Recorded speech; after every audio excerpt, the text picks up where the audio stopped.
जिस तरह से जीएसटी काउंसिल की मीटिंग थी और उसमें एक बहुत इम्पोर्टेंट फैसला हुआ। जीएसटी के स्लैब्स को लेके जो अब केवल 2 रहेंगे, 5% और 12% पे। ये फैसला हमारी जो कांग्रेस पार्टी है, हमारे जो लीडरशिप है, जो जीएसटी को एक गब्बर सिंह टैक्स के बात करते रहे, जब से ये लागू हुआ तब से कांग्रेस पार्टी की लीडरशिप इसके बारे में बात कर रही थी कि ये टैक्सेस बहुत ज़्यादा है और हिंदुस्तान की जनता ने लगातार जब से जीएसटी लागू हुआ बड़ा भारी भरकम टैक्स के तौर पे सरकारी खजाने में कंट्रीब्यूशन किया। हमारी ये लड़ाई थी कांग्रेस पार्टी की और लीडरशिप की। कल इस पे जो फैसला हुआ है, मैं समझता हूँ ये देश हित में है और अर्थव्यवस्था को आगे बढ़ाने वाला है।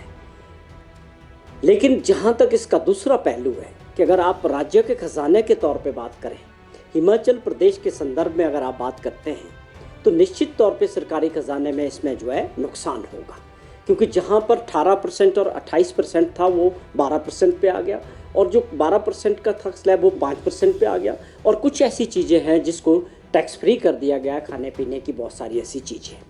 तो निश्चित तौर पे आम जनता के लिए, देश की और प्रदेश की, सबके लिए ये बहुत लेट किया हुआ सही फैसला है सरकार द्वारा।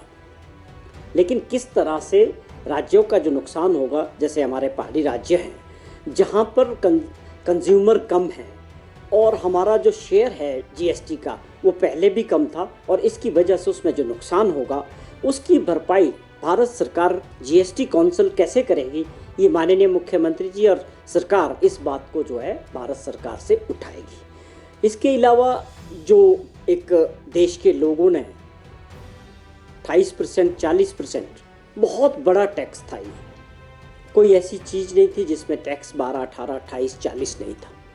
बहुत बड़ा कंट्रीब्यूशन देश के लोगों ने मेहनत करके, आप ये समझें कि सरकारी खजाने में ही लोग अपनी सारी मेहनत जाती रही।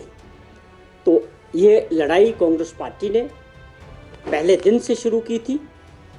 आज सरकार को ये कदम उठाने के लिए कैसे समझ आई, इसके पीछे के क्या कारण रहे, तो हम ये मानते हैं कि देर से ही सही पर देश हित में ये आम जनता जो इस वक्त महंगाई की मार झेल रही है, सर्वे ये बता रहे हैं कि आम नागरिकों की कमाई देश के अंदर नहीं बढ़ी है।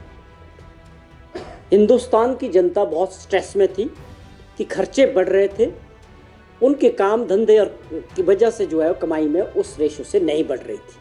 तो मैं समझता हूँ उस नज़रिए से ये लोगों को एक राहत हो सकती है, और जो लॉसेज हुए हैं स्टेट के उसको भारत सरकार किस प्रकार से पूरा करेगी, क्योंकि हिमाचल प्रदेश के संदर्भ में जो इंडस्ट्रियलाइजेशन था, जब वैट था, तो अगर हम एग्जाम्पल के तौर पे जो हमारा इंडस्ट्रियल एरिया है बद्दी बरेटी वाला एरिया में, तो हमको बहुत बड़ा प्रोडक्शन पे ही वैट आता था, जो तकरीबन 3000 करोड़ रुपए के करीब सरकारी खजाने में हमें वैट के तौर पे इंडस्ट्रीज से मिलता था, बिकॉज वो प्रोडक्शन पे था। लेकिन जीएसटी आने के बाद वो सब खत्म हो गया, अब कंजम्पशन पे है। अब कंजम्पशन हमारा स्टेट छोटा है, वो पूरे दूसरे जिस राज्यों में कंज्यूमर उसको कंज्यूम करेगा, जीएसटी उस राज्यों को मिलेगा। तो उस नाते भी माननीय मुख्यमंत्री जी ने ये बात दिल्ली में उठाई थी कि हमें इसका बहुत नुकसान हुआ है और जीएसटी का जो कंपनसेशन था वो मिलना भी बंद हो गया। तो सीधे तौर पे अगर हम हिमाचल के संदर्भ में बात करें तो सरकारी खजाने के तौर पे तो इसमें पहले से ही हमको जीएसटी से बहुत नुकसान हो रहा है। उसकी भरपाई का कोई मैकेनिज़्म भारत सरकार को तैयार करना चाहिए। ये फेडरल सिस्टम है, सारे टैक्सेस सेंट्रल पूल में जाते हैं और उसके बाद ये भारत सरकार की जिम्मेदारी हो जाती है कि किस प्रकार से राज्यों के हक उनको सही मिलने चाहिए और जिससे उनकी जो तरक्की है राज्यों की वो ना रुके। तो ये हमारा जो है एक लड़ाई रहेगी, ये भारत सरकार के साथ हमारी सरकार इसको उठाएगी।